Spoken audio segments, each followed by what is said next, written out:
there was that time when there were the Jadram militias controlling that. They've been moved on. Haftar's tried to control it, but can't really get an oil sales business going.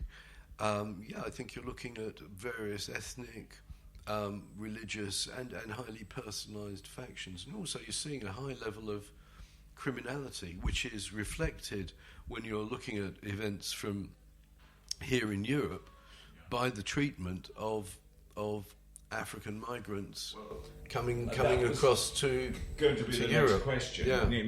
One of the results, it doesn't seem to have spilled over very much. I mean, either to the east or to the west of the national boundaries.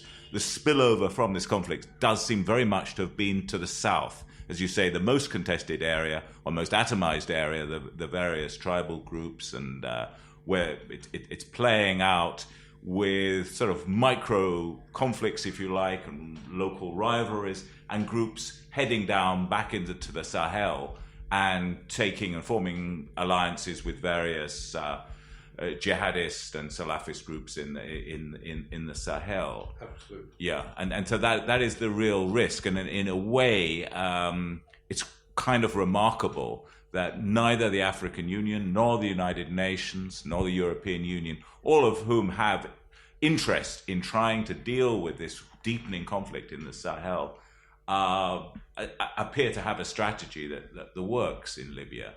The so-called international community is either elements of it, or either like the Holy Roman Empire, it isn't international, isn't a community. Exactly.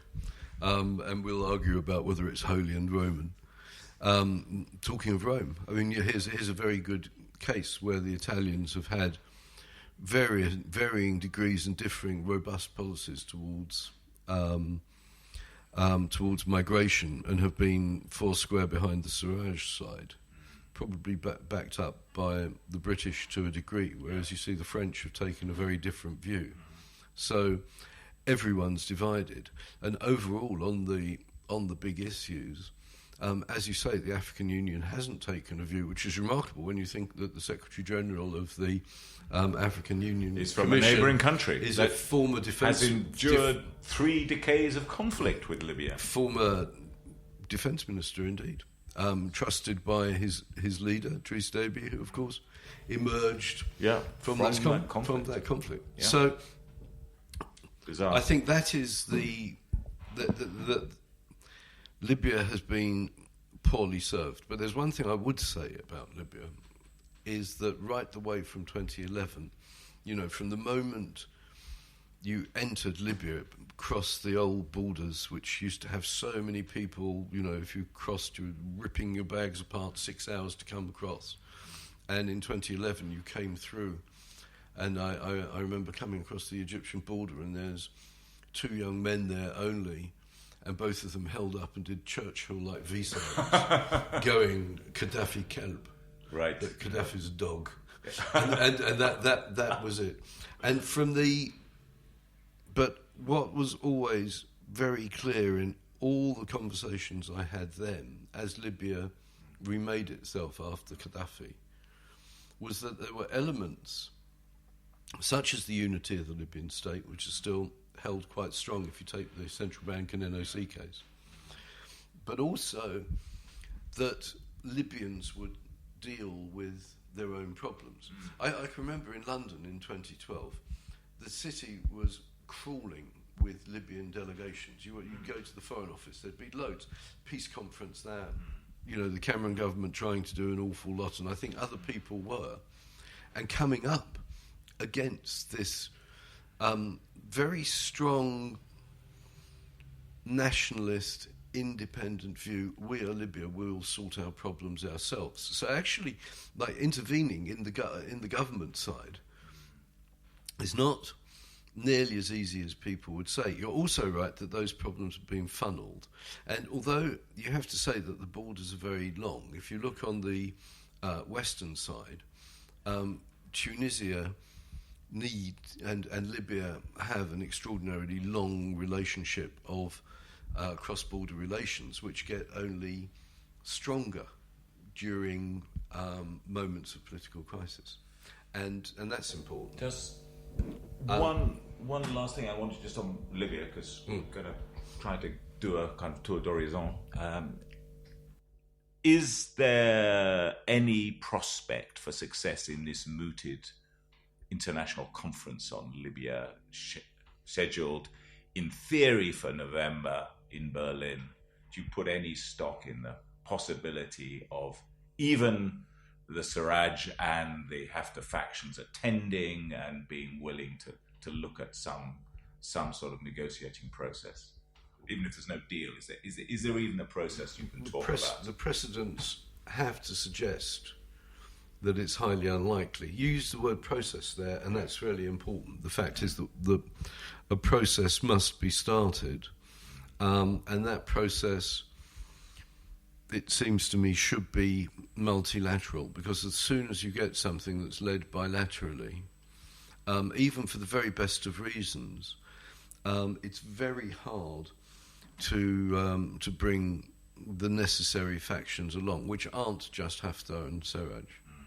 So, we saw the Macron effort, which, in many respects was, it was good that he absolutely had his eye on Libya, at a period when he was taking over, and understood this is a terrible problem for the Mediterranean basin. But the fact is, it badly didn't work. And so you'd have to say these sides are not reconciled to themselves, and at the moment, at least viewed from outside, they haven't quite shot themselves to pieces.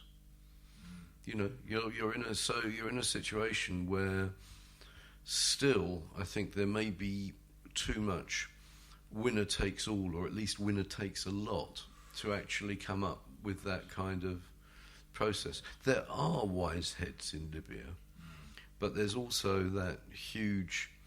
They don't necessarily control the levers right now. No, they've managed to keep I'll come back to the central bank and NOC.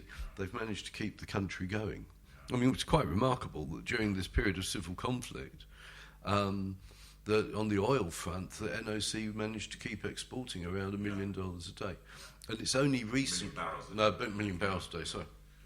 And it's only more recently that there's really been collapse. One of the most interesting indicators of collapse in recent times was the fact that another one of the national institutions, GCOL, the electricity company, has done a heroic job keeping power going. Clearly in moments of crisis you have power cuts. Better than the utility in South Africa, in fact. You were making comparisons with Congo. Or indeed. Yeah. No, it's actually quite remarkable. Because obviously it's a country that was fully electrified. So, a sort of there's levels of electrification everyone goes into their dwelling and turns on a light bulb and expects something to happen. And during the recent problems around Tripoli, there have been very chronic power cuts, which is actually shaking, because we are in a situation there where even when the Haftar forces were not that far from central Tripoli, they never went across that. And in central Tripoli itself, the cafes were open, the lights were on. So actually, it's seeing someone was at home. What about the neighbours now? Immediately, the country where you've spent most time in the region, Algeria. What do they think of Libya, and what has happened to that? More importantly, what has happened to that political transition that everyone was hoping would commence with the resignation of Bouteflika? Well, on Libya, actually you can reflect that back onto the domestic political situation, because what's remarkable is that there is still a very strong Algerian security. They actually, over the last few years, and particularly since the 2013 attack on the BP Statoil gas plant, which after all provides Europe with 2% of its natural gas, at Tigenterine in Amenas, they've strengthened up the border.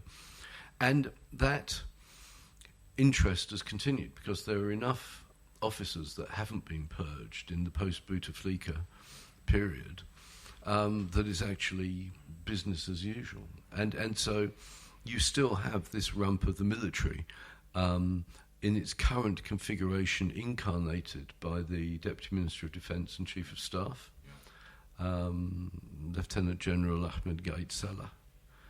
And they're still holding on and playing Algerian political games of exactly the sort that we've always seen. And on the other side, Salah is, you would say, he is the key kingmaker to look at. Absolutely, at this moment he holds in time, the ring, but he doesn't want it for himself. Well, no one knows that.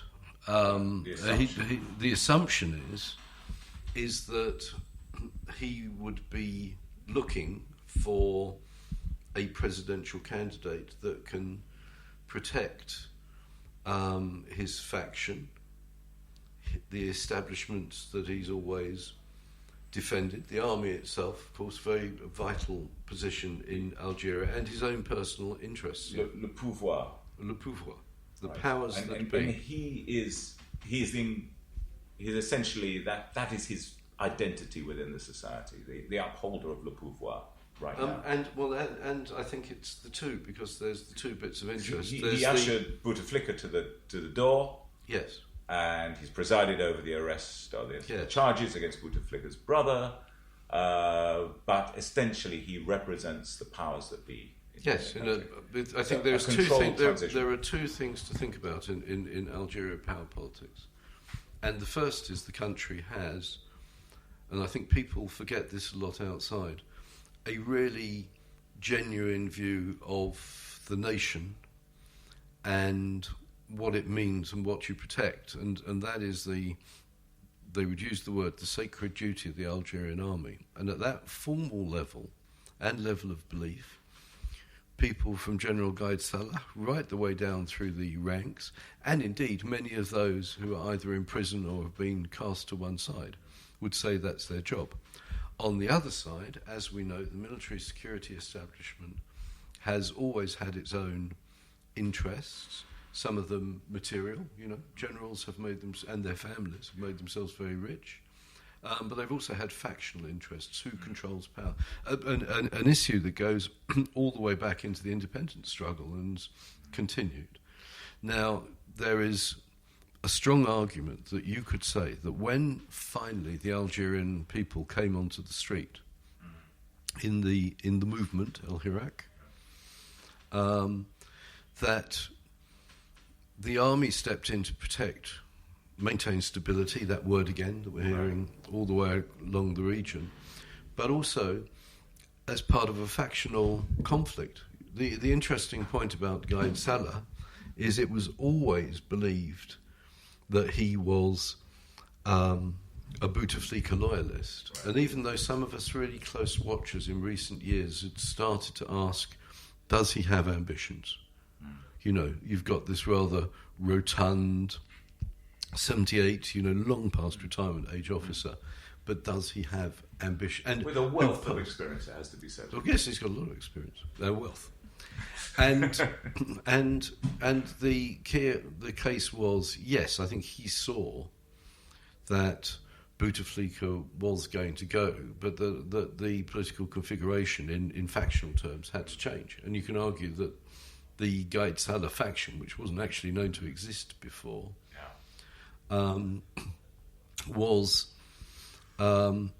had the power to overcome the Bouteflikas, who seemed all powerful. But being the chief of staff and deputy defence minister, after all, the president's defence minister, he did have something that's traditional in the Algerian system, and that is he had control of the tanks and the army, which so far has stayed loyal. And I can remember many years ago, and then the same comment being made through many different phases of these factional politics going on, that the ultimate power belongs to the person who's got the tanks, and that is fair. So you've got this at this moment in time. You've got a renewed military leadership, which is